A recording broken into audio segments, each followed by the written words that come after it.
Hello and welcome to the Daily Conspiracy Podcast. We don't take days off because reptilians don't take days off.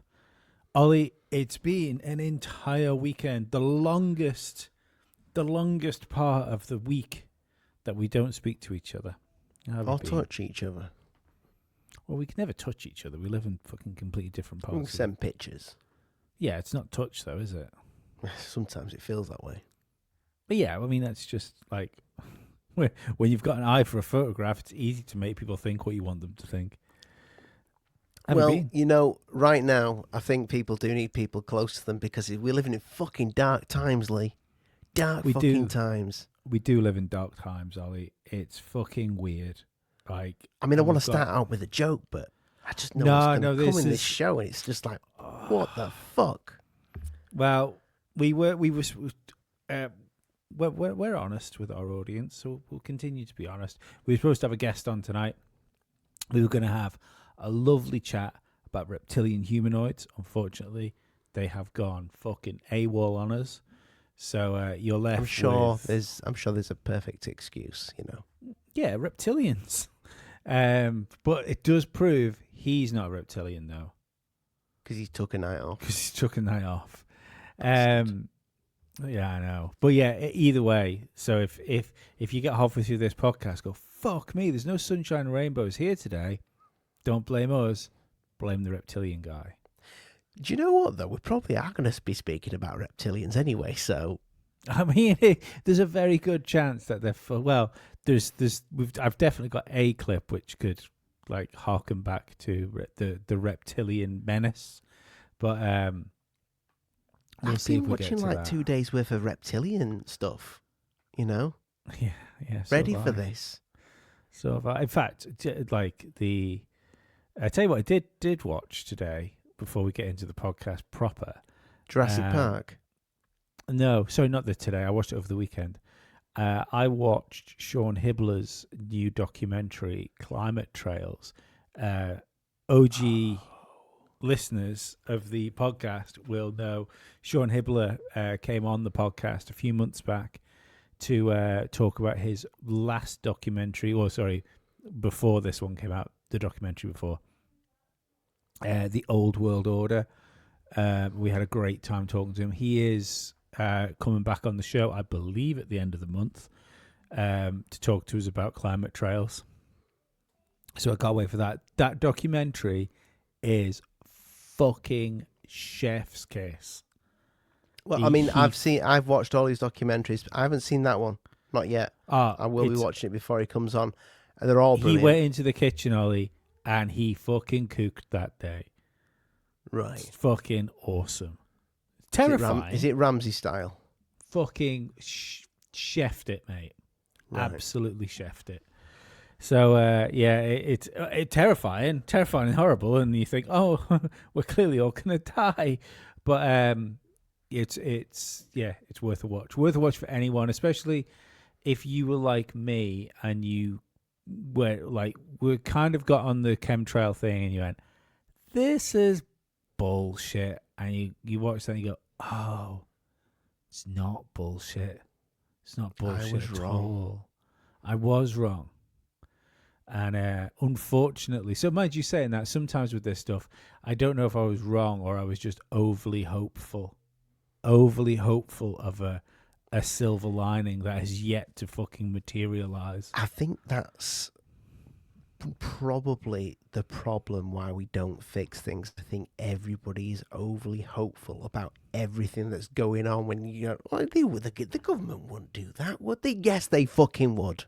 Yeah, they probably would. Well, if you want to talk about things governments would do, that like you think, oh, a government wouldn't do that in like a civilized fucking country, but I like to think of things sometimes as what would I do? There it is. I like to think of things sometimes as in what would happen if this happened in a different country. Russia being a prime example of this, for instance. Yeah. So let's listen to Michael McCaffrey, I think his name is, talk about what happened to Alternative for Deutschland. This was late last week. This started to sort of really surface up. But obviously, we haven't done a podcast since then. So this is their political party, yeah. this is the essentially the reform of Germany. Like they've been taking like massive steps forward in the polls. They stand for like mass deportation of migrants, that type of thing. So they are I'd actually say they're more based than reform now. I think reform are getting a little bit wishy-washy. But unfortunately for them, shit's happened. Let's listen. Yesterday I read 4 German AfD candidates who were supposed to sit in the elections died suddenly. 4 politicians that are a part of the AfD in Germany, which supports mass deportations. 4 of them died unexpectedly. I woke up today and it was 6 AfD politicians died suddenly. In the last hour, it is now 7 AfD politicians died suddenly. 7 from one party in Germany which supports mass deportations. And this is before key state elections. To put that into perspective, imagine any party in your country, any one party had 7 of their politicians die suddenly before an election, especially when they're the opposition. Just before elections, a party that's been gaining a lot of traction in Germany. 7 candidates. Yeah. I mean, there's probably just coincidence that, Lee. It's Obviously. unlucky. But like I was reading that and like seeing the stuff come out about it, and all I could think to myself was, can you imagine the news articles that would be written about it and the LBC rants that would be had about it if that was the opposition party in Russia, for instance? Yeah, what's his name? That guy that you love. What's he called? James O'Brien. James O'Brien. Can you imagine how much he'd be touching his face? Fucking hell. He wouldn't care about it because unless he can work out a way that he could demonize working class British people while he was talking about it, I don't think he'd mention it. But I often think this when it comes to stuff like comes out, and it's always a really good frame to look at things, and especially if you're speaking to someone that might be, bit of a moron. You can turn around and say, right, okay, but what if that was North Korea? I use that like quite a lot when it comes to stuff that Starmer and Labour are doing with people. You go like, what if that was Russia? What if that was Korea? What if that was China? If it was those countries, you go, oh, that fucking look over there, but you're turning a blind eye to it because it's on your own doorstep. That makes absolutely no sense. But it did get me a thinking, Ollie. Go on. Just quickly. I wonder if there is... Because, right, first of all, let's call a fucking spade a small shovel, even though I've read comments. People hate it when I say that. Those people fucking murdered, right? I don't think it's beyond the pale to make that leap of faith and go, those 7 politicians were fucking murdered. Now, it's also happened like after, albeit after by a couple of months, that people like Nigel Farage have started fucking bending the knee and curtailing their rhetoric and stuff like that. And I just wonder whether these people have been warned. Nigel Farage is like tucked in like a fucking good boy. Alternative for Deutschland, because I think Germany are in a worse position than the UK. Didn't tuck themselves in, and they fucking lost some soldiers. How did they die? I'm not sure. Because this is fucking huge news. I'll tell you what, you talk. Do you know what I mean? How come the UK news is not speaking about this? How come because this is huge. Because the media 7 people of a political party fucking die in one fucking... Is it within 1 week? Yes. Fuck a dick. I mean... Even two of them would be a little bit fishy, wouldn't it? Two of them die all of a sudden. Fuck it, one of them. Was he triple vaxxed? But seven? What fucking sins did they do? 7 deadly fucking sins to for that to happen. How the fuck did they die? I think they. Are we talking heart attacks? Are we talking? Right. So what we have here is 4 primary candidates. Sorry, this is over 2 weeks. Sorry, deceased roughly within 2 weeks. Ralph Lang, sudden unexpected death. No cause of death not disclosed. Wolfgang Killinger. Great What name. a name. Unexpected natural death, no foul play suspected. Stefan Bernays, maybe? Sudden death, no cause of death publicly disclosed. Wolfgang Seitz, Seitz, don't know. Sudden death, no cause of death disclosed. 2 reserve backup candidates. Renee Hartford died of kidney failure, reportedly following liver disease.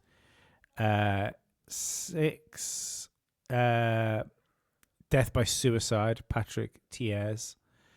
7, Hans something kind. I can't pronounce that.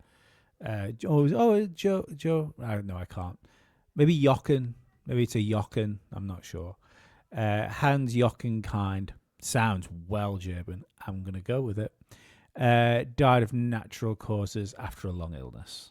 So we've got 6 natural, 1 suicide. Well, what we have is 1, 2, 3, 4 undisclosed, 2 natural illness, 1 suicide in one party.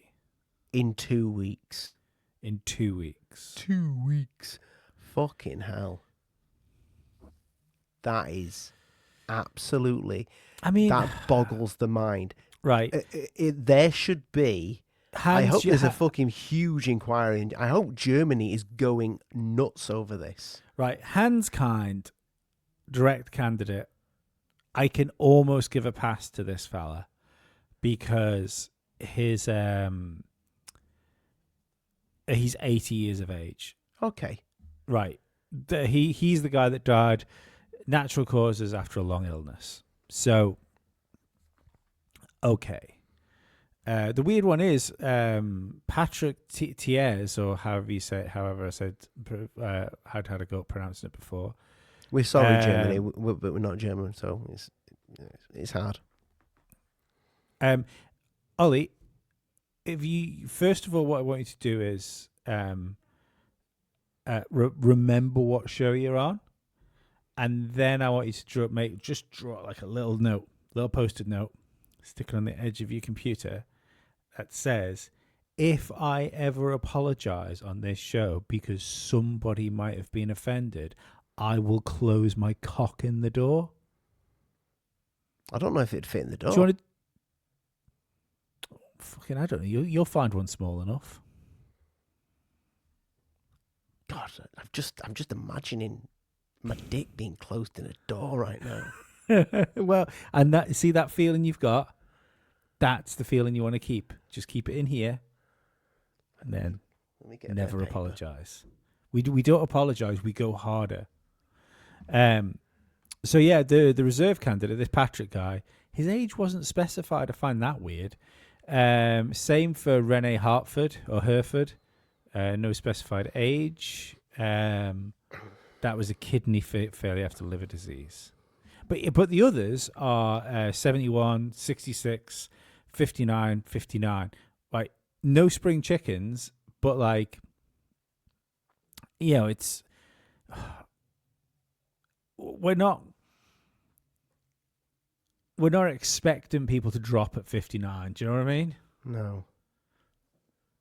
This is fucking nuts. Yeah, it is nuts. It is nuts.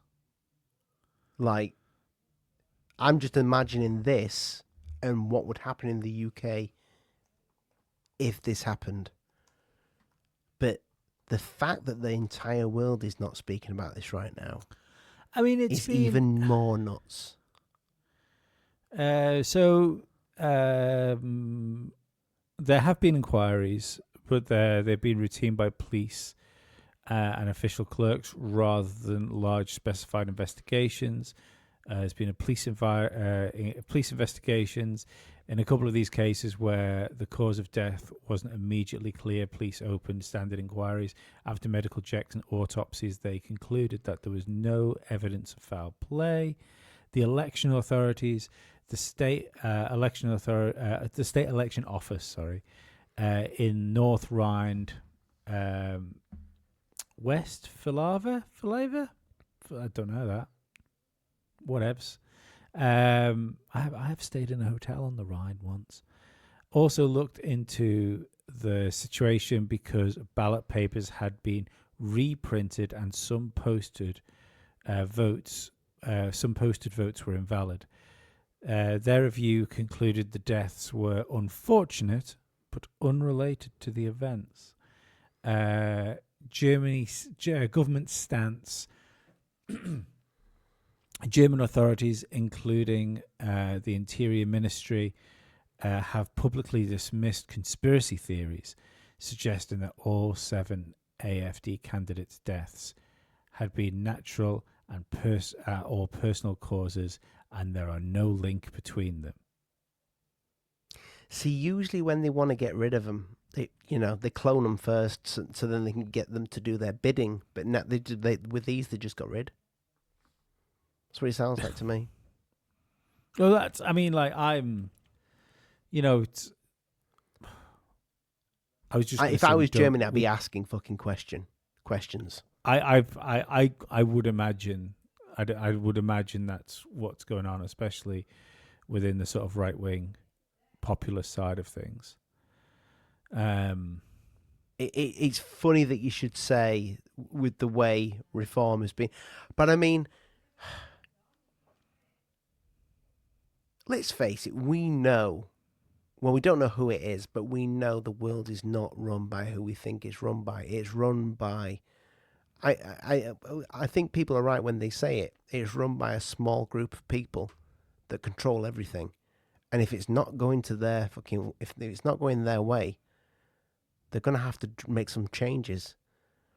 And maybe the fact that everything is fucking so chaotic right now is the fact that maybe we are actually starting to win. So there's a little bit of hope there, because I imagine these changes to be baby steps, but right now it is so fucking mad.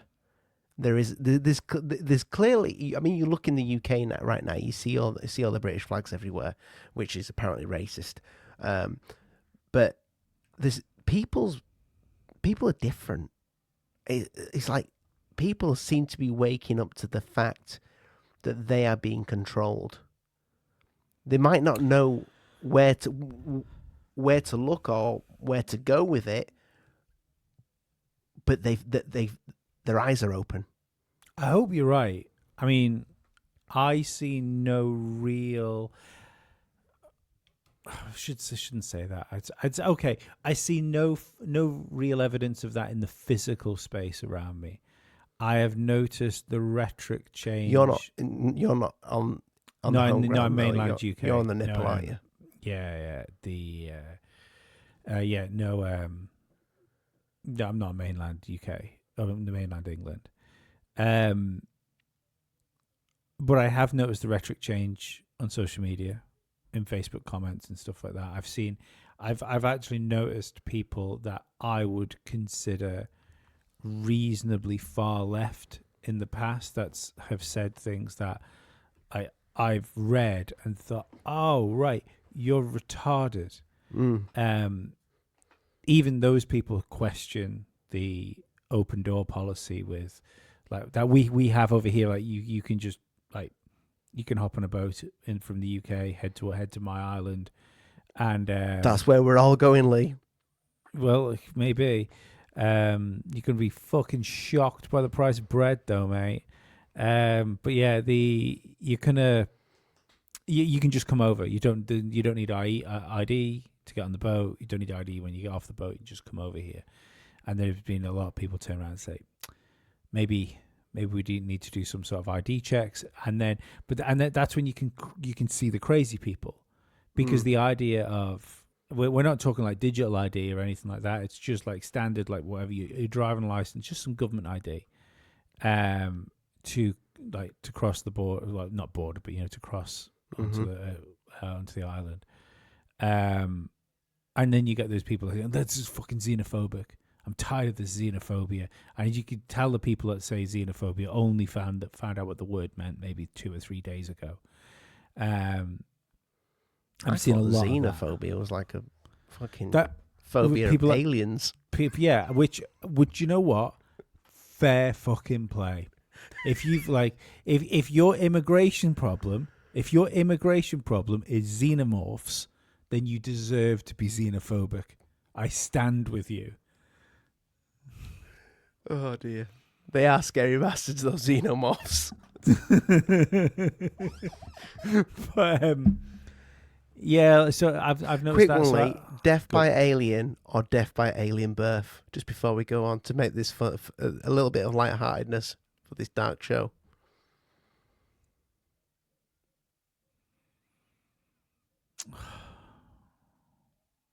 Alien birth, at least I got laid. I won't swallow, so. The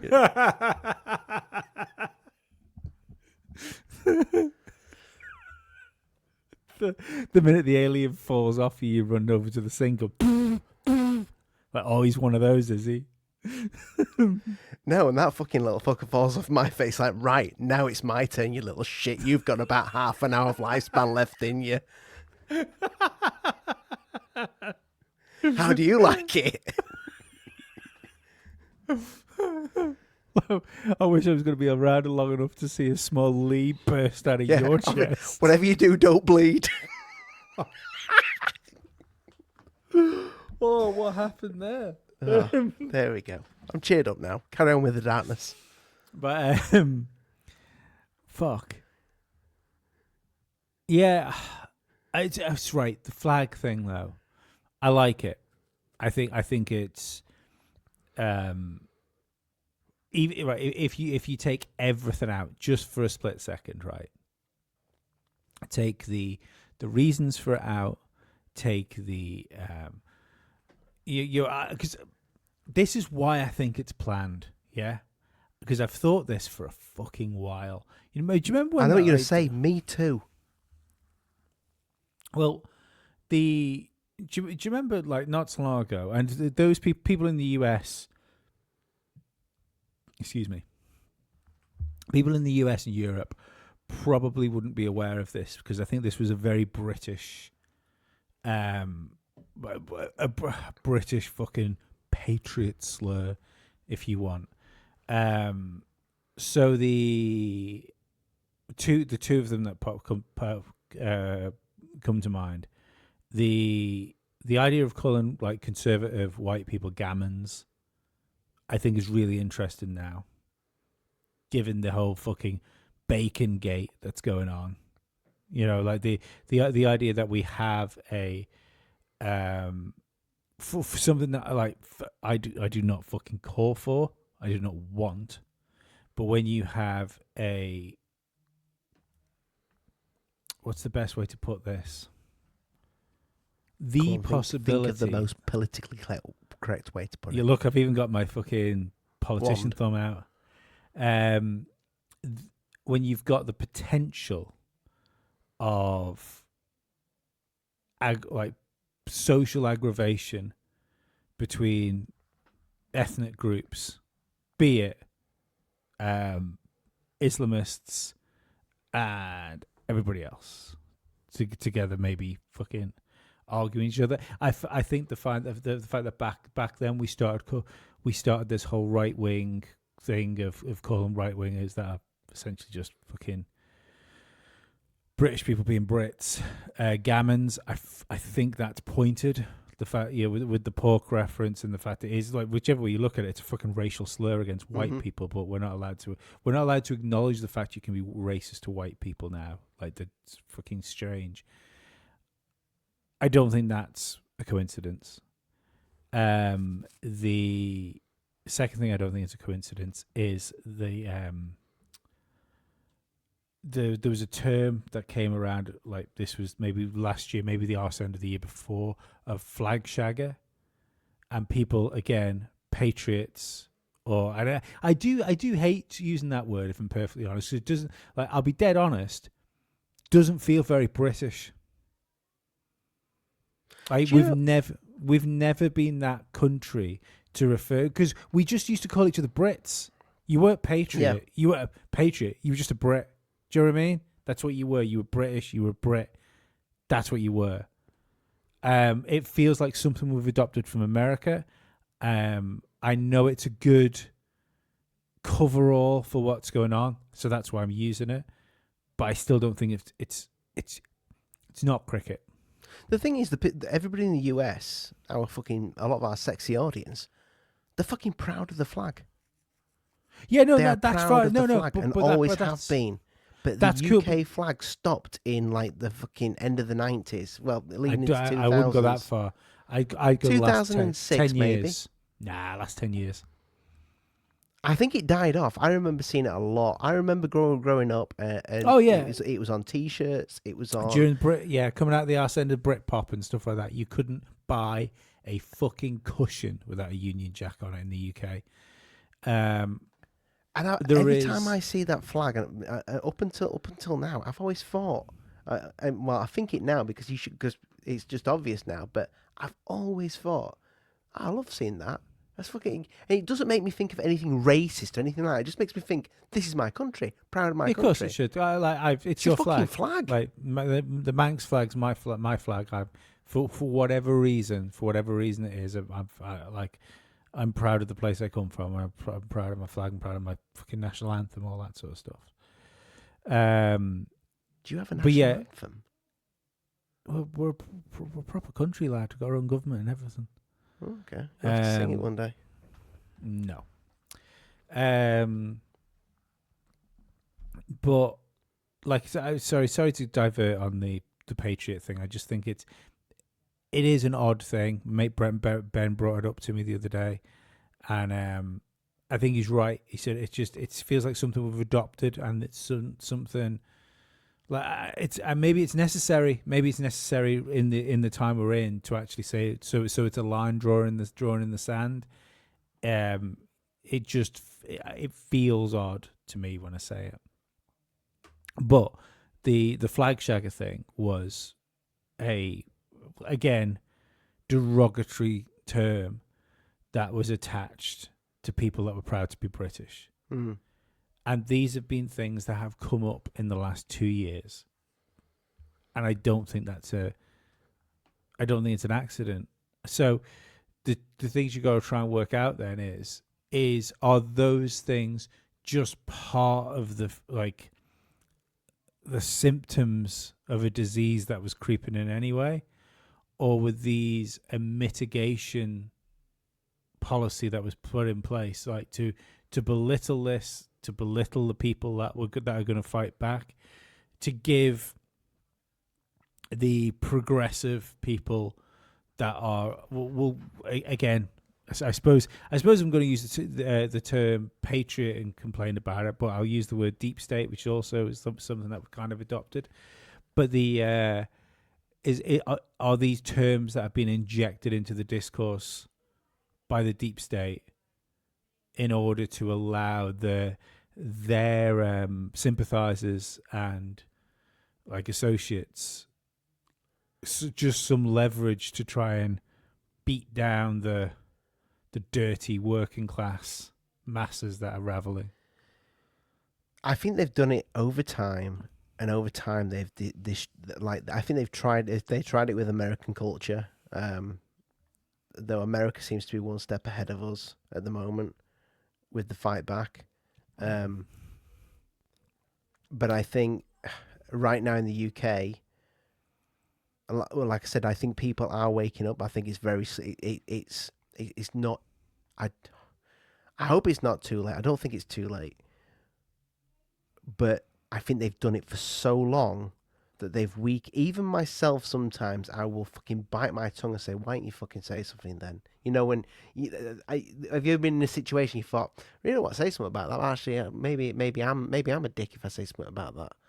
But I think people are slowly starting to gain some fucking balls and realizing, no, you're not fucking racist. But do you think they're doing it? Do you think they're doing it on their own bat, or do you think they're doing it because now they're being told to do it? You see, that I thought of that as well. I said this. I've said this. I didn't say this on the podcast, but I've said this a few times to you on the phone, saying something feels weird. What's going on now? Because it's almost like they're allowing it to happen. Can I ask you a question, Ollie? Yes. How many nipples do I have?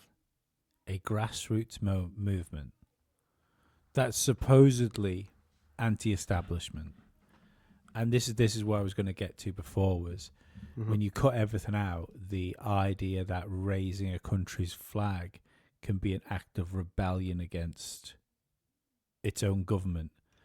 That's a really good indication things are fucked, right? But how, Ollie? If it's an act of rebellion, if it is for want of better words, like a dog whistle to other people that aren't particularly impressed with our situation of government, how do you get a motorway? Like, what's the bit in the middle of a motorway called, between the lanes? The middle lane. No, not the lane. You know, like the where the barriers are, and you've got the run, and you've got your lamppost. The thing. Is it reservation? A sense of reservation? Yeah, something like that. Anyway, yeah. How do people put fucking flags going down that for miles? Why aren't I don't agree that the police should be called to stop people putting flags on like lampposts. I think the idea of it is fucking wonderful. However, how do they, in the middle of a motorway, do they stop the car? In the middle of the motorway, in the middle of the night, how come these people are putting these fucking things up for miles? Helicopter. If that was can you imagine the fuss that would be being made by the right now if they were like pride flags? And we'd all be going, George Soros has funded this. You can't do that. No natural movement would do that. Where are the flags coming from? Where are the people that want to do it? As much as... I know what you say. I love what's going on right now. The fact that people are a bit patriotic. But it doesn't feel fucking organic. When it's on a motorway. Yeah. I was driving the other day, and I said to you, I says, Lee, I have never seen... Even a town, I had driven for 2 fucking miles or something, and there was fucking flags everywhere. Yeah. And even in I didn't think like of that. I didn't think, could it be that they want this to happen right now? And again, I'm all for the flags. I'm all for the flags. I'm not saying could they want this to happen. I'm saying they're doing it. So they want chaos. The one thing you've said on this show for a long time is that once you've had an experience that is so bad with the left, the scariest thought is that you will get the hardest motherfucking writing that you will ever fucking know. And that's scary. What'll happen is you will have doomsday scenario, right? You have, and I'm more right leading. I am. Yeah, well, I mean, yeah, I am, but I don't Have know. I been made like that? You know. No, I don't, because I don't align myself with any of the politics, to be honest, with any politicians, any team. I want the best outcome that is going to give my child the best possible, like his best teens, his best 20s and 30s, Yeah. his best 40s, as I probably at that time start to walk towards departing this fucking plane.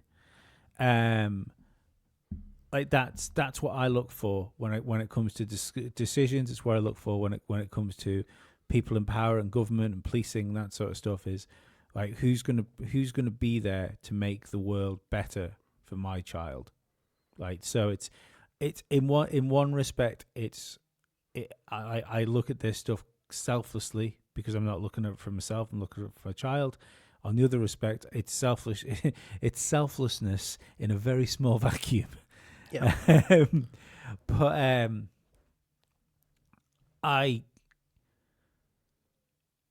just think that something's coming down the line. There's going to be a big event in the UK. We said we were going to try and make this not like British focused, but it's kind of I know there's stuff going on in the US as well, but you guys got to see that our media is kind of full of this. This is what my X feed's full of. Your X feed's going to be full of American stuff. It's just we're geolocated. It's one of those things. And I think you're going to get a rise of an actual far right in the UK. That'll come from wherever this terrible thing happens. And that's the crazy thing is people have complained about people like Tommy Robinson now for years. Like someone's going to come down the road that makes Tommy Robinson look like fucking Elmo. Yeah, I think you're right. I think you're right, mate. I think it feels like we've said this for a long time that it feels like something's coming. I never knew what it was, but I think whatever's coming is a fucking massive change. And I told you I watched the film for the very first time, 1984. Yeah. I almost think it's something along them lines. Well, the weird thing about 1984 is that if you like when I was quite young when I read 1984, so my head was full of like right wing Nazi stuff, and that's where I equated the. That's why you're a Nazi. Yeah, but that's where I equated the like the party in 1984 to. It's like what I imagine Nazis to have been like. Yeah. And then it's only when I grew up, I understand. Like, oh shit! Like he was writing that book warning against socialism, not fucking the right. And it was something that really fucking stood out to me. I remember that moment. Then that essentially that's when I found out what socialism was, and that's when I found out about understood what like far left politics was. But I can't. Sorry, I'm in an hour and a lot here because I'm trying to fucking make sentences. The thing is, don't apologise. I'll trap that dick in the door. But our audience will be in an hour right now because I'm pretty sure that a lot of people are confused with everything that's going on. Whether you live in the States, fucking Germany, the UK, wherever you are going to be confused as fuck. It's one of the reasons, right? Inside baseball stuff when it comes to like being a F list, maybe Z list social media influencer podcast thing, that there is and I feel this in what we do, and I can also see the cheat codes as well.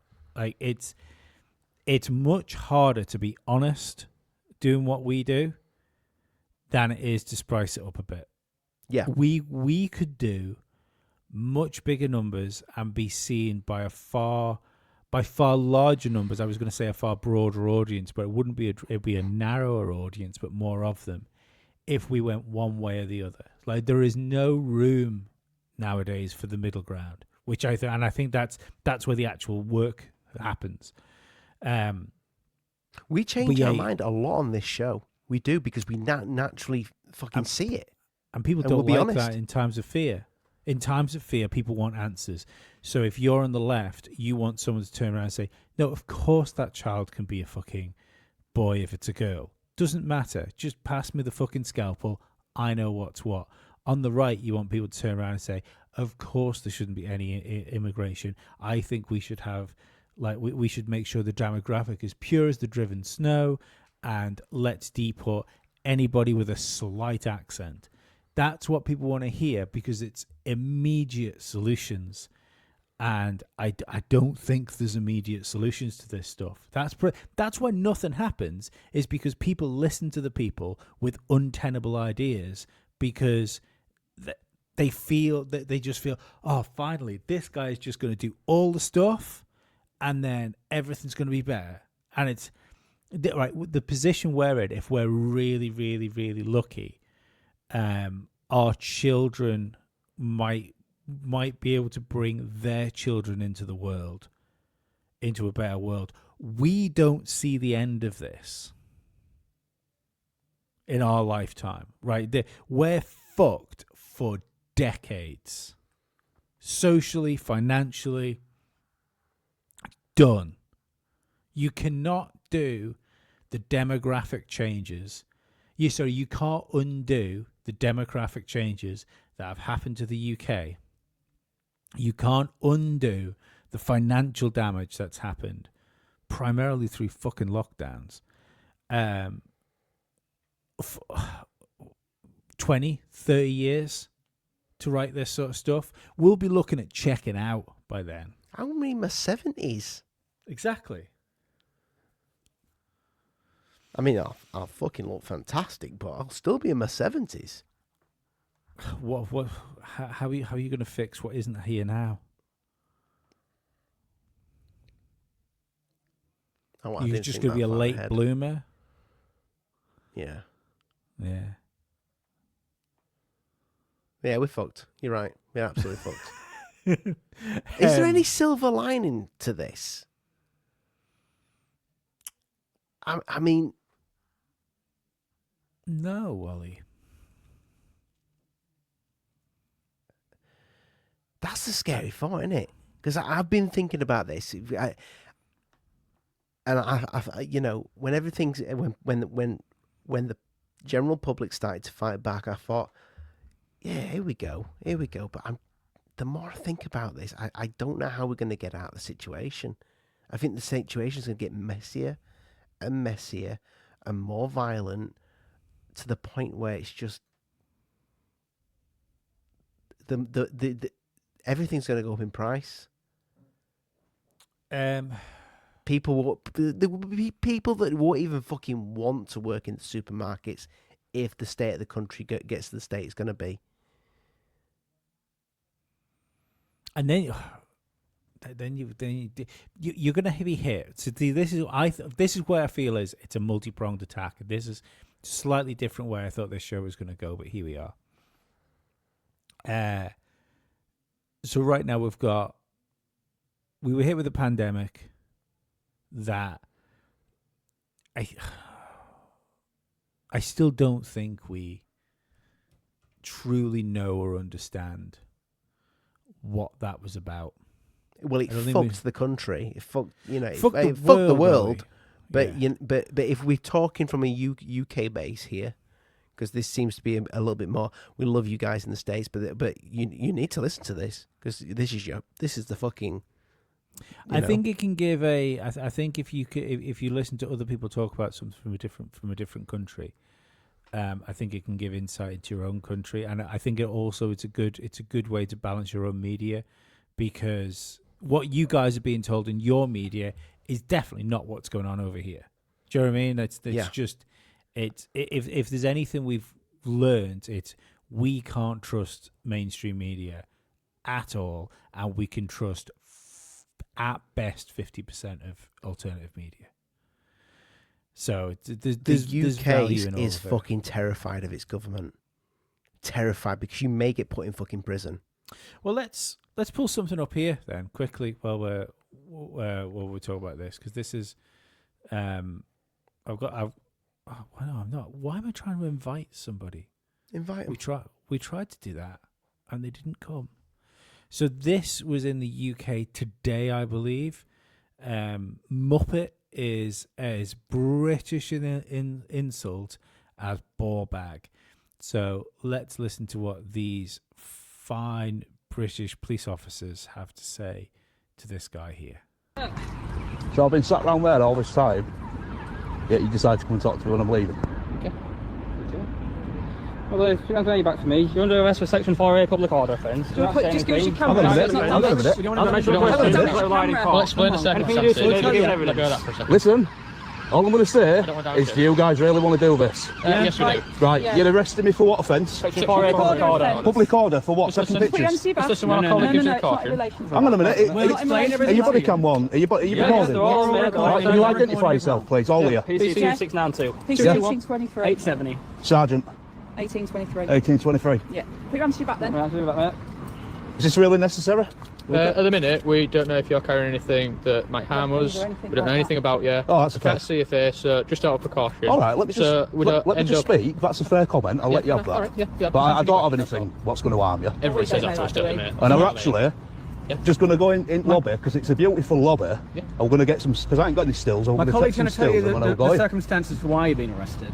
Am I being arrested or being detained? Yeah, Been arrested, I just said the caution. Arrested? Yeah. Well, what have I done Are you wrong? with the caution? Section 4A public order. Do you know the caution again, or are you? Well, what have I done? Tell me what I've done. There's been a member of the public who you've apparently been shouting at and calling him a muppet. Right, I'm up it, yeah, and? You caused him alarm and distress. She's very upset about Right, it. well, I'm gonna be straight with you guys now. Don't Right. forget you're under caution. You're under caution. I can feel you shaking. I can feel you shaking. Calm down. Calm down. You are shaking. Right, you've got your rights. I'm going to tell you now. Should we go into the office? Yeah. Calling somebody a Before you go muppet. in, So, and unfortunately, it stops there. So he's been arrested for calling somebody Right. a Insight muppet. though. So, and we should look at this. We should look at these things in whole. And I'm not a big fan of clips like that, because the clips you see, it's in the same way as people, where like when police break down people's doors and arrest them in their homes. It's always like, oh, we were just sat there watching the television, and my husband was teaching our fucking young child how to play the harp, and I was meditating, and then they just burst in. What actually was happening was they were dealing drugs out the back door on a fucking council estate. Do you know what I mean? Like there's always an angle that you don't know. I'm taking it by the fact that this guy said that because he's an auditor, and he said it's a beautiful building. I was just going to go in and take some pictures of the lobby.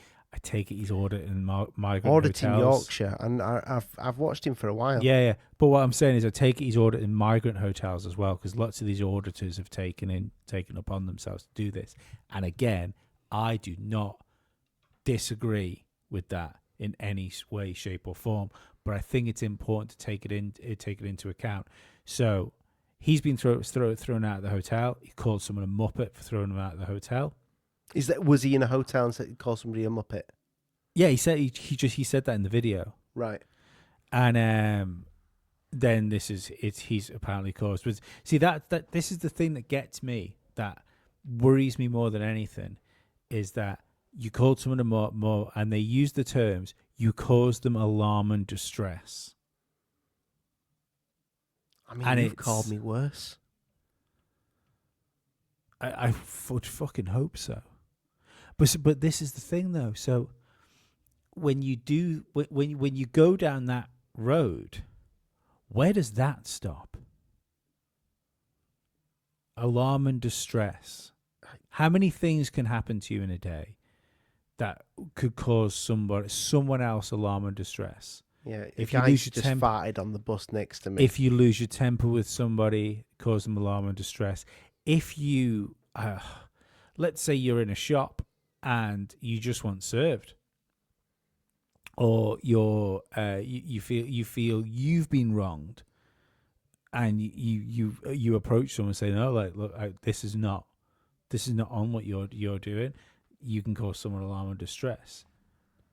this is fucking dangerous. Do you know?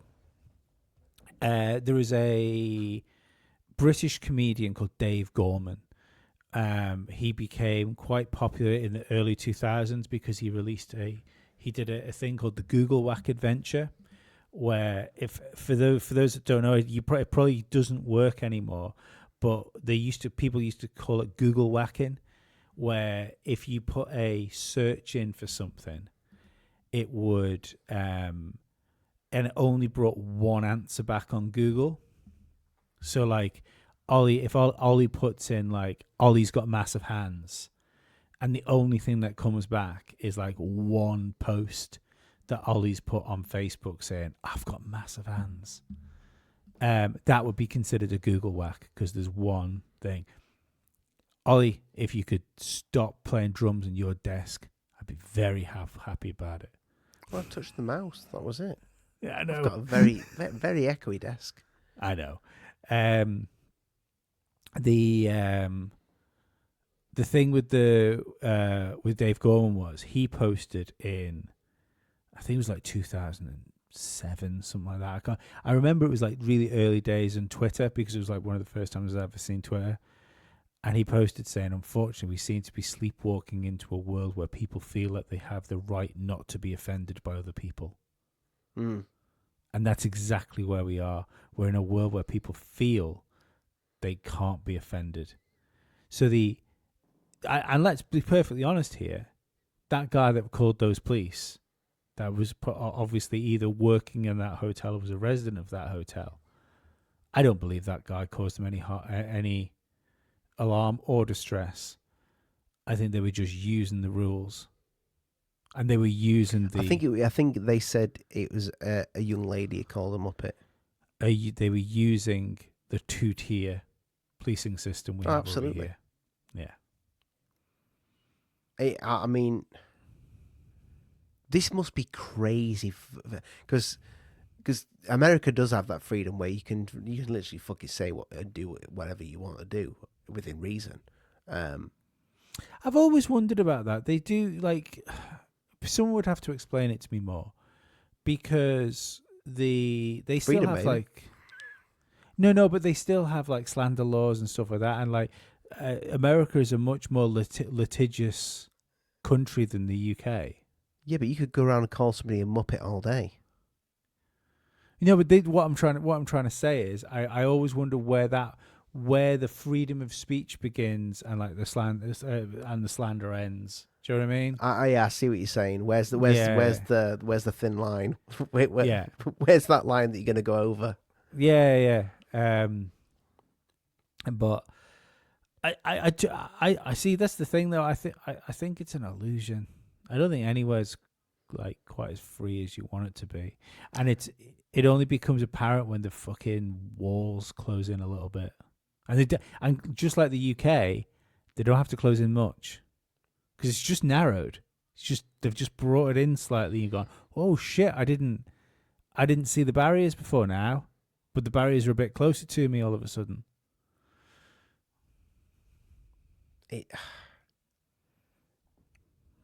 The change is coming, Lane. It's probably going to get to the point, and I really hope it doesn't. I mean, otherwise we're going to have to fucking move. I mean, it may get hard to do the fucking podcast. You ever thought about that? I have. Yeah, I have. Especially some of the stuff you put on Twitter. Fuck me, Ollie. Yeah, so guys, make sure if you want to keep us fucking alive, people, make sure you give us that 5-star review and fucking share us like fucking wildfire. Yeah. Because that's, the numbers is what counts when it comes to fucking them trying to take you down. Yeah, it really does. I think we'll probably join the Free Speech Union soon. I think that's probably where, as like an entity, the Daily Conspiracy Theory podcast should probably join that. I'll tell you something. Speaking about people that political views changing, I was listening to Russell Brand interview Tommy Robinson, They hated each other. I don't know if you know that. Yeah, yeah. Hated each other. But Russell Brand was like a massive lefty. It was a good interview. Really good interview. It is a good interview. That impression that Russell Brand does of fucking what's his name at the beginning? Oh, what's his name? It sounds like Kermit the Frog. Oh, Jordan Peterson. Jordan Peterson, yeah.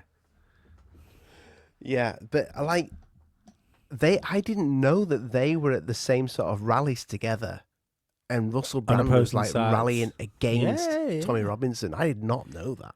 Yeah. Did you ever see the time someone pulled up the we just said his name. Jesus Christ, Lee. The Canadian Tommy Robinson? guy. No, the Canadian guy. Oh, Jordan Peterson. Jordan Peterson, yeah.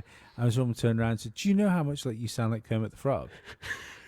And he wasn't really sure. I said, I don't really know who Kermit the Frog is. And the guy played him a video of Kermit the Frog speaking. He said, "Oh, I do."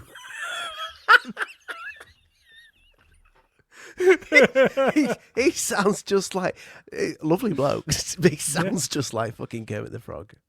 There's a few people out there. I can't do impressions, but like, if you can do a good Trump, a good Jordan Peterson, and a good Alex Jones, look, you fucking done. You've made it. Like, just go forth. Don't you just have to growl to be Alex Jones? No, just go forth and make YouTube shorts and prosper. Oh God. So where are we, Lee? Where are we? Have you got another clip for us? I do. Are we all clipped out? No, I've got a couple of things that I can. Give me some spice. Come on, give me nightmares. I'll give you some scary spice. I'm not particularly impressed with this because this is something that's happened where I am now as well. So this is from August, and I remember reading stuff about this in August thinking, this is bullshit. Like everything that turns out to be 100% right. And lo and behold, this happened over here like today. So let's listen. Or recently, I should say, within the last few days. They told us mass migration was about compassion. Well, now schools are sending parents letters about terrorist lockdown drills. Not fire drills, not tornado drills. Lockdowns where kids are locked inside classrooms, not released to their parents, and only freed if emergency services says it's safe. Why the emergency service is going to be there? Why? Because the government knows exactly what it's imported. They know migrant hotels are sat right next to schools, and they know the men waving throat-slitting gestures from hotel windows. They know about the migrant in Ireland who filmed himself threatening children as well. They know about the assaults already happening. So instead of stopping it, they prep your children to hide under tables. They call it safety. I call it state-sanctioned child endangerment. Our kids don't need lockdown drills. No, for fuck's sake. They need protection from the policies putting them in danger in the first place. Yeah, I know you know that it sounds like common sense, but unfortunately our government doesn't. And if I'm honest, if this isn't the biggest incentive to homeschool your children, then I don't know what is. Okay, thanks, bye. Terrifying. Something's coming, Ollie. Terrifying. I'm not saying it's connected to that. I'm not saying it's connected to that at all. But the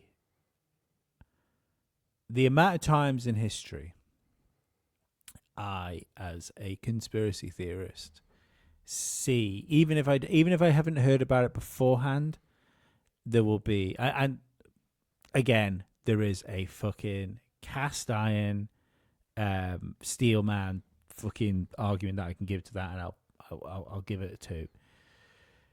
The reason that you prep for these things is because there's a possibility of these things, and if there is a possibility of these things, that means the possibility is that possibly will come true.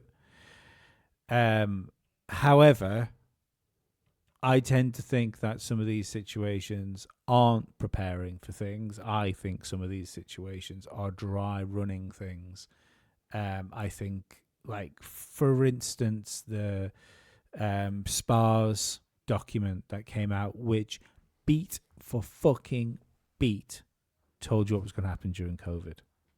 The fact that there were war games in planes going into the Twin Towers the day the Twin Towers were taken down. These things that seem to happen come with, like I say, either dry runs, call it fucking revelation of the method, if we want to go down like the esoteric route, where these people, fucking deep state, Illuminati, whatever we want to call it this week, they have to tell you what's going to happen in order to offset the karmatic effect of what they do. I genuinely believe there's some truth to that. I think that could be, like, it's up there in my top 3. Prepare the people. Not prepare the people, but to mock the people might be the word. It's if the... What if it's to prepare the mindset? I think that's also possible. My favorite my favorite scenario is that these people either know karma is real or believe karma is real. So if you put, like, if you go to someone's house and set fire to it, and the family fucking burn in the fire, you're going to have that karma. Whereas if you tell them, like, subtly, like 3 weeks before it happens, wouldn't want to burn your house down, would I? Then you can walk away from that later on and go, well, I did tell them, they could have just not been in that day. It's their fault. I think it could be as simple as that.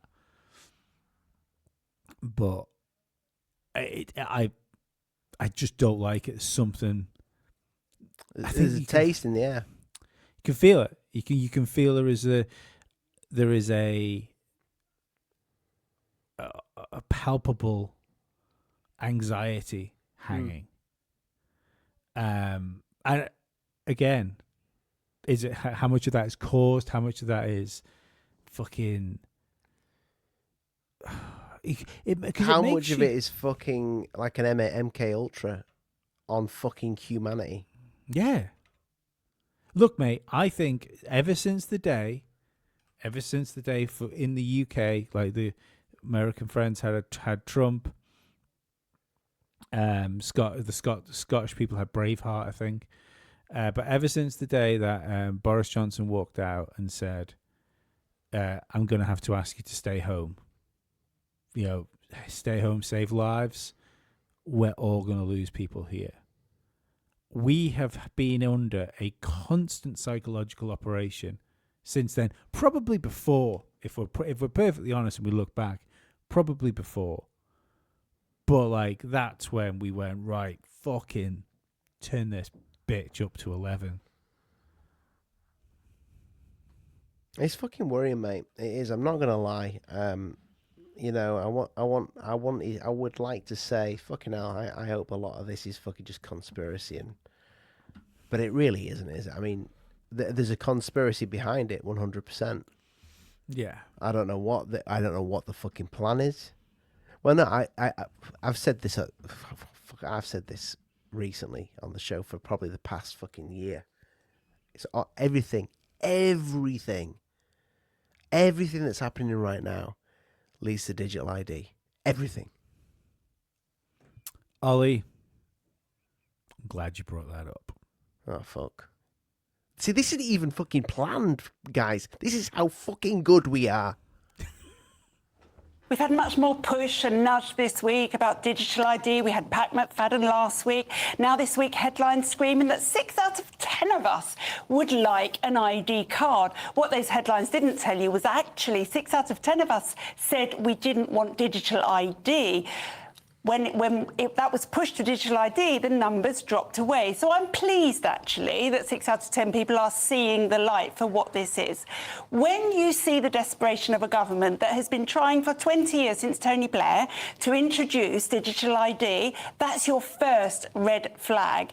Then when they create an illegal migrant problem, they facilitate those people into our country and then tell us that the only solution is for us to all give up our freedoms and have a digital ID. That's the second red flag. So please, guys, stop with the, if I've got nothing to hide, I don't mind a digital ID. You know what? I've got nothing to hide either. But I do think and say and do things that this government, given the chance, would like me to stop. Speaking to you, for example, they'd really like that to stop. They'd like me to stop flying around the world as often as I do. They'd like me to stop using my petrol car. They'd really like the boiler gone from the cupboard under the stairs. And they'd like me to stop moving around the country or even thinking things that they don't like. The moment you let them have your digital ID and then you let them link it to their digital currency, your life is over. They will be able to switch you off at the turn of a button. You will be turned away from planes, turned away from petrol stations. This is it, guys. This is the really, really important bit. We are at the precipice now of the last bit of the jigsaw puzzle of the global plan to digitise everything and curtail our movements. We are the frogs in the water and the water is getting hot. I'm jumping out. Coming with me?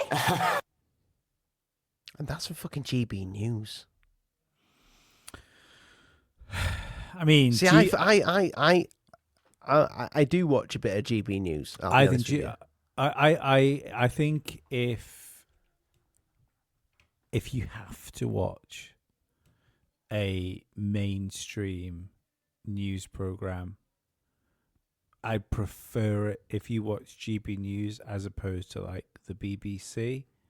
However, I still believe they're controlled opposition. I still think they're funded by the same people.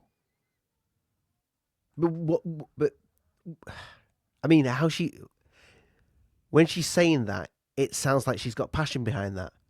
Do you know what I mean? It sounds like she really believes what she's saying. Yeah, no, I think she does believe. Well, I mean, I think so. Because you know when you like, for example, the big famous clip, it's a fucking a risk to our democracy or whatever they said. They sound false. They're just reading it. She sounded genuine. However, I think what you've got to remember is about the threat to democracy. Excuse me. Is in the US you still have regional television, so the bad thing about regional television and regional radio is that you don't get national talent. Do you know what I mean? So if you've got local radio, the reason you've got local people, you've got local radio is because they couldn't make national radio because they weren't good enough to make national radio in most cases. So I think that may be why they seem a bit flat as opposed to like some of the other TV personalities you see, because simply they weren't quite good enough at their job to get to that level. However, I think there is definitely an argument to be made. Like, I think Owen Jones, for the majority of part, maybe Owen Jones isn't even a good thing, but the James O'Brien's a good example of this. I believe James O'Brien believes what he says because I think he's an elitist fucking left-wing snob that despises anything that isn't as progressive as he is. And so you can take that man, you can put him in that role, and you know what he's going to do for you. He's going to do his job for you because he wants to do his job. He loves that. So I think you can, if you want to make like he's been handcrafted, over time. Oh, not even necessarily handcrafted, handpicked. Do you know what I mean? And elevated. You get these certain people. I had this conversation with someone today. But just quickly before that, he's. I know what you're saying. He's one of these people that's been molded. He's been molded throughout his life, and he fits that job. Molded might not even be right, but there was probably a fucking 100 James O'Briens. Yeah. Fuck But me, now and that again, sounds terrifying. one or two of them would maybe say something conservative or criticize something or do, and he didn't quite work out, so he got fucking shifted out of Beast Games, and then eventually you get like in Highlander fashion, there can be only one, and fucking old Luggles reign supreme. I think you could fucking use Joe Rogan in the same answer to this. You know, there's been a fucking ton of podcasters and like comedy influencer type people, but Joe Rogan happened to hit the right thing, and then he whatever cause he wanted to be used for, he is very intelligent guy, speaks really well. However, I think if you stick the right person in front of him, he's probably quite malleable. I think he's really like I think he's quite easy to steer in certain directions if you want to. I mean, that's a perfect person to put. He believes everything he says, you know, but Yeah. he's the right guy for the right job. I tell you, I was thinking the other day, and I know why it doesn't happen, because fucking Tommy Robinson can't go to America anymore, can he? I don't see why. Well, he went over there with a fake passport. I wouldn't mind if he wanted to go on Rogan. I think they could sort that out. Because Rogan, I'm going to say Rogan. I knew, yeah, well, good thinking, Batman. But Rogan doesn't didn't take a fucking genius to work out where this was going on. Okay, but Rogan doesn't do like. He might have done one or two during COVID, but he doesn't do interviews that are not face to face, does he? I don't think he did one. He didn't do one during COVID. The only I may have seen it on somebody else's show. The only one that Joe Rogan's done, I believe it's the only one, anyways, when he had Edward Snowden on for That was obvious the one reasons. I'm thinking of. Yeah. So I would fucking love to see Tommy Robinson on Joe Rogan. I think it'd be interesting. I'd watch it. I'd like to see how Because they I got think on the with questions each other. would be different to what every single commentator is asking. Well, yeah, because you would get somebody interviewing somebody about something that they don't know anything about. Yeah. That's the reason you would get you like there's. How can I don't want to make this like a slant on the American audience, because it's not their fault. In the same way as people, when they get like people, myself included, had made their minds up about Tommy Robinson years ago, and I think he says it himself in interviews now that it's not our fault. It's not our fault that back then I thought there was some fucking honesty in media. I thought there was some honesty in journalism, and that I've been proven completely wrong. So, but you can't. Joe, the right one. The right one says it's the same way as I can't be fucking angry at the vaccine brigade because they've been told their entire lives that you can trust these people. You can trust the people in the white coats. You can trust the people with the stethoscopes. You can trust the experts. You can trust the science. And on this particular day, you absolutely couldn't trust it. But they've been told you can trust it. They've been told for fucking years you can. So that's not their fault. That's not their fault that everything they've been told and the truth they've been given up to that point was a lie. It's only people that the only people that fared well in that situation were already the people that fucking distrusted those institutions and systems. So when you get news coming out of places like it's easy to trust the news that fucking resonates with what you already think. And so especially if you're getting like if you're in the US, which I would imagine, I'd actually like to know what left wing media says about the UK thing, if there's anything, there's probably not even a lot of coverage about it, really. In the same way as like we in the UK only really get like the highlight reel of American politics. Yeah. You know. So that's what I mean by Joe Rogan would have a conversation with someone about something that not really sure about. And it's sometimes it doesn't work out. Look at the fucking Dave Smith and Douglas Murray thing. You know, that was, it's so weird. Like you would think when you look at the results of that, you know, you would, like the American Team America were like, oh, fucking Dave Smith ruined Douglas Murray. A lot of people in the UK were like, no, mate, like Douglas Murray had that.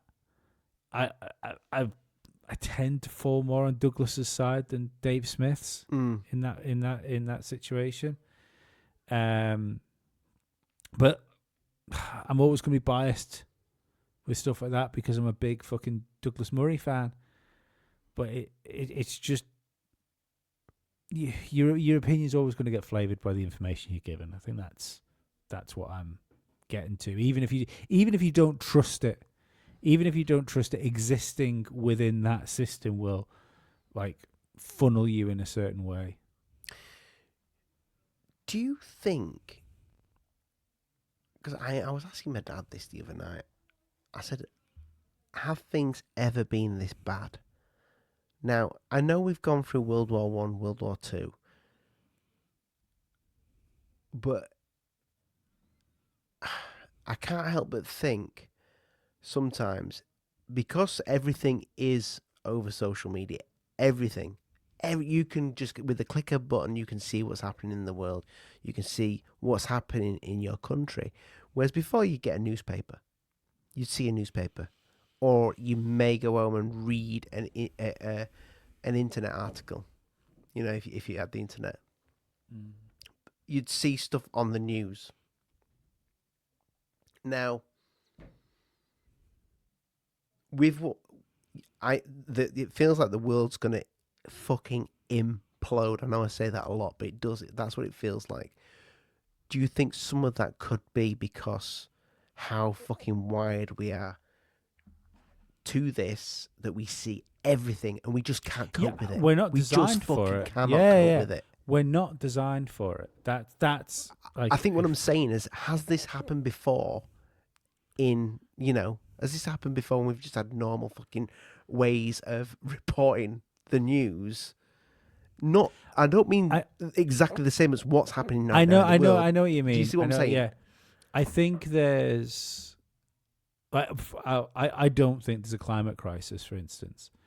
But I think what our connected media world does is it means that we can do a collection of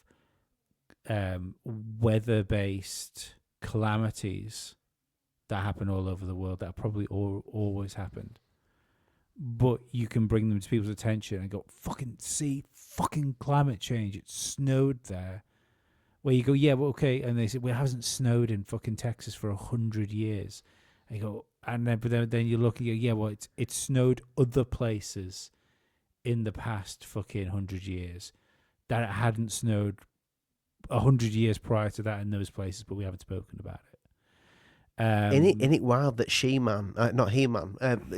Greta has changed complete fucking roles from climate change activist to Palestine?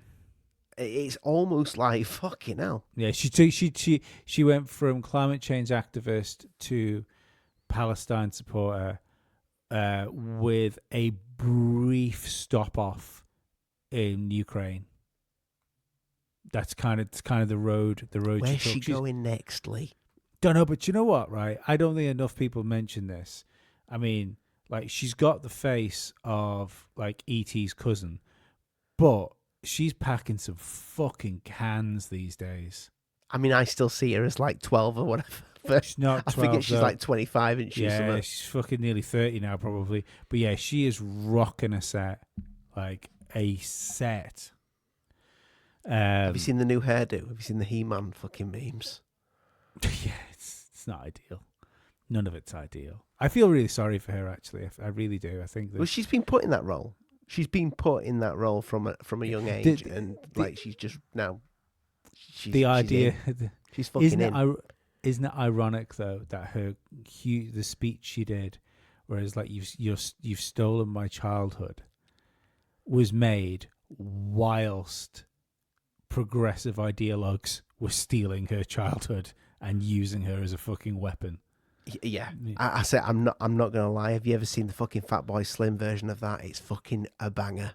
No, right here, right now, with Greta, it is. It's amazing, mate. I'll show you later. But yeah, like back on the like social media thing, which I should say I think it's out the 1st of next month for our patrons, and it will be towards the end of next month. Is the episode, the bite-sized conspiracies episode that I did on the Mouse Utopia, that I think goes a long way to explain a lot of the stuff we're seeing. So if everyone can just hold on to their sanity for like another month, it's the best thing I've ever done. It's fucking I really enjoyed doing it. I don't like giving you credit, but credit where credit's due, mate. It was a good job. Cannot wait for people to listen to that episode. I put so much fucking work into it. It is like it's mental the amount of time I put into that fucking 20-minute podcast, whoever it is. So, but can they get that now on Patreon? No, it'll be out on the 1st of next month on Patreon. There are 2 episodes out which haven't come out yet on Patreon right now. If you're really into the if you're really into the shorts, currently, I'll have to scrub down to find them. Currently, if you go on, you can listen to Are We Living in a Simulation and The Skull Experiment. Those 2 are up on Patreon now and will be coming to the free feed later on this month. Also, I'll give you a little bit more credit. They're kind of nice to listen to before you're about to go to sleep, with the ambient music you put in the background and that. Yeah, I mean, some of them are. I probably wouldn't go to bed. I just finished doing one about Codex Gigas, the Devil's Bible. Probably not an ideal one for bedtimes. I don't think the Mouse Utopia is an ideal bed one. Like this, it's far from ASMR, Ollie. I won't lie. You've just given me an idea. I've already had the idea. I'm too loud to whisper. Just quickly as well, before we carry on, start getting towards wrapping this show up.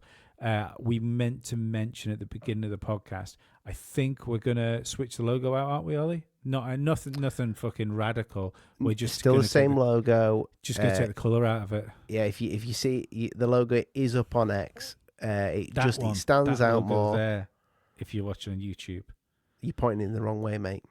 I'm not. It's up there. It's above my head. Yeah, but you need to point that side. No, I don't. It's there. It's on the record, and it's where my finger is. That's weird. Well, and it's not. Just point with the other hand up there. It's flipped. There. Yeah. That's it. Okay. There you go. Must just be the way it is. Yeah. Oh well. But yeah, it's the same logo. It's actually the original logo. I actually coloured it. So I did that. I did it non-coloured, so because I thought I could change the colours of it. And I actually did say to start off with, Lee, we should just put it out black and white. And you went, well, and I did a colour when you went, no, we'll have the coloured one because I know you like your colours. I do. I'm a bit of a moth when it comes to like brightly coloured things. Like, but you can see it better. Yeah. So yes, the all that's going to happen is you're going to get a white logo. You might have already seen the logo on the, like, we're going to try and put it on thumbnails because people have said when they use like Apple CarPlay and stuff like that, it's difficult to see which one is our podcast. So from now on, we're going to try and slap the logo within the thumbnails as well for Spotify to help you guys out. So we're probably going to change that within the week, guys. We might pipe on about it throughout the week. So yeah, we'll leave it as it is for this week, and then probably update it over the weekend, I think. But the British Podcast Awards, Lee, is it too late? I think it is too late now. By the time this goes out, you might have this is what's the date today? The 8th. If you listen to this on the 9th when it goes out and you haven't voted, definitely do. If you listen to this on the 10th, definitely do. I think the closing date was the 11th of September. So, what a fucking... If you voted, people, thank you very much. Yeah, so if you listen to this before the 11th of September, get your vote in for us because it really helps. The link will be in the description. It'll be. Do you know what? I'd like to win that, but I'm quite looking forward to getting rid of that link. But yeah, please vote for us. That'd be really cool. But yeah, just quickly, like to wrap up, that I do think that a lot of this has to do with social media. I think we're just not designed for this. Well, even what we're doing, it's fucking wild, isn't it? That I ain't gonna sleep tonight, mate. I'll tell you now. I'll probably sleep all right. But it is wild that like two people can just like come together with a couple of ideas and what they want to talk about, and then broadcast those ideas to tens of thousands of people. It's odd. Like it's just it's an odd thing to not think, run out of content. No, not that. It's just it's an odd thing to think that your words carry that far to people. I often think about things like that. Yeah. I think how difficult it must be. Like, I mean, I think it's incredible the audience we've got, but then I always think to myself like, well, what if you were Rogan? What if you were a fucking Lex Friedman or a Theo Vaughn? These people with the huge audiences. Like, what was it Joe Rogan said on his podcast the other day? Someone said, oh fuck, it was Tim Dillon was on. Great podcast. If you guys haven't listened to that, go listen to Rogan talk to Tim Dillon. That was ready to play for me. So good. And Tim Dillon said something on the lines of, I've known you for a while, Joe. You were the guy that used to come in the comedy store. And then Joe Rogan laughed and said, yeah. He said, then I turned out to be the guy who's going to influence fucking elections. And it's just an insane thing that's what this technology has fucking led to. And that could have been anyone. I think the clearly the Joe Rogan hole was there to be filled by somebody. Could have been anybody. So what he's saying there is, make sure you 5-star us, make sure you share it, and so we can influence the UK election in 2029. Though we all know there's going to be an election a bit early, probably 2027. Probably will be 27. That's I saw something else about 2027. I keep saying 2027 instead of just 2020. Yeah, 2027 is right, isn't it? 2027 is right, yeah. Yeah, it feels wrong. It feels like I'm saying 2027 in my head, but I know I'm not. Sorry. Fucking just clearly there's a little bit of retardation. I mean, if when it all goes pear shaped in 2027, I'm fine with that. It's a long way away. Yeah, fuck those people. Yeah, no, thanks very much, guys. I think, like you say, I think it's time to call this a day now. We will be back tomorrow with, I don't know, maybe a lighter show. Yeah, let's give them some fucking aliens. Well, flying saucers. There's a fucking hearing coming up, isn't there? There is going to be another UFO hearing. I always know when there's going to be a UFO hearing because fucking Stephen Greenstreet seems to start crying somewhere on the internet when there's something to do with UFOs. How a man that, like, the only reason anybody knows who that guy is that works for the New York Post, looks a bit like a frog. How anybody knows? Yeah, how anyone knows who he is because he did The Basement Office, where they talked about UFOs with Nick Pope. Who was also gracious to send me another email back saying that he still wouldn't come on the podcast. So that's because she's talking of his mate.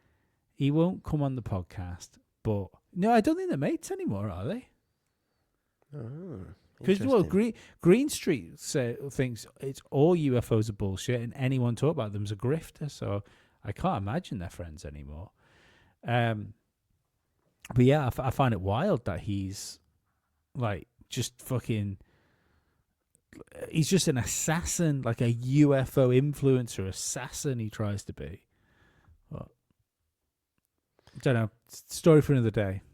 Story for another day. Yeah, maybe tomorrow. Maybe tomorrow. Ollie. Yes, my lad. Get us out of it. So speaking of James O'Brien, 100 James O'Briens in a hotel, Lee, or one face hugger. What are you taking your chances with? Oh, face hugger. Because you can handle 100 James O'Briens?